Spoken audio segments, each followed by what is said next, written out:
This is the Round Robin Diplomacy Podcast with our international politics lens on Greece. I'm your host, Aaditya.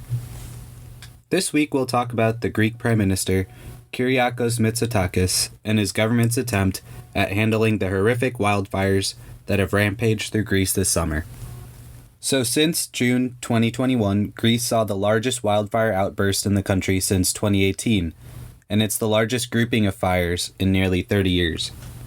3 regions got hit the hardest this summer: Evia, Attica, and parts of Old Olympia and Athens, including smaller ones across the entire southern country.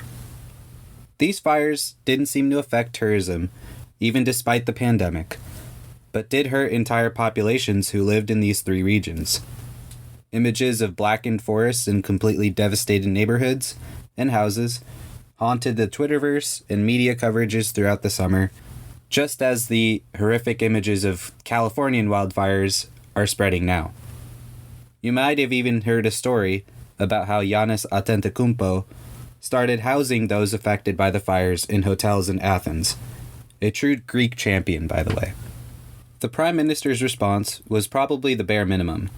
At the very least, he acknowledges that radical climate protections need to happen as quickly as possible, which is a positive start.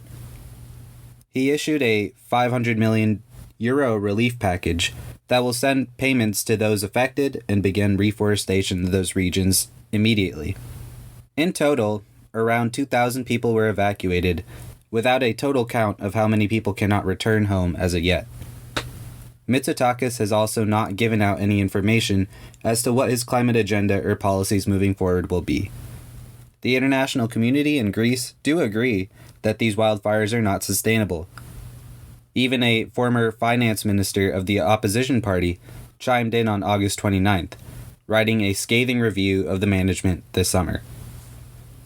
In Yannis Varoufakis' view, the former finance minister, there were 30 years of failure leading up to the fires this summer.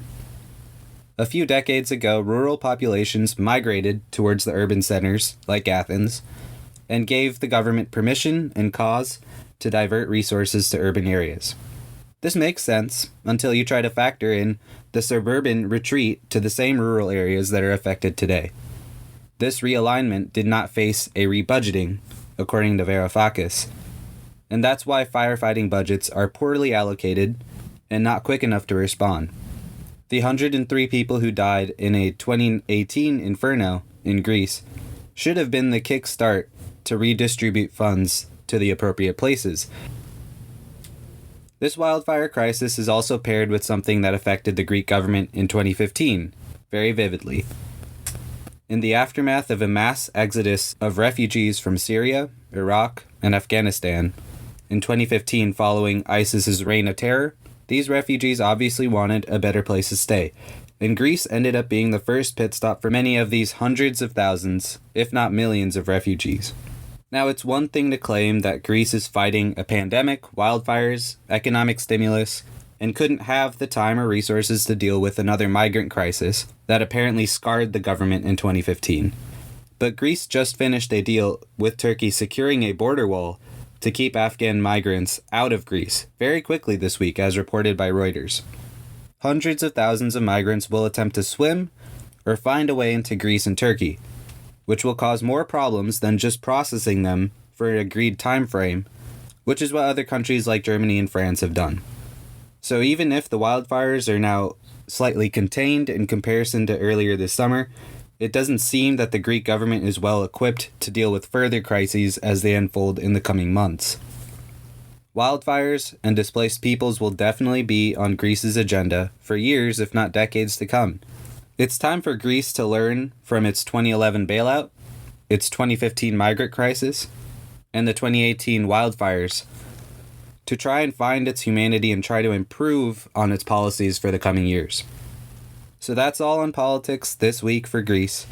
Stay tuned for the business lens later this week. Thank you very much for listening.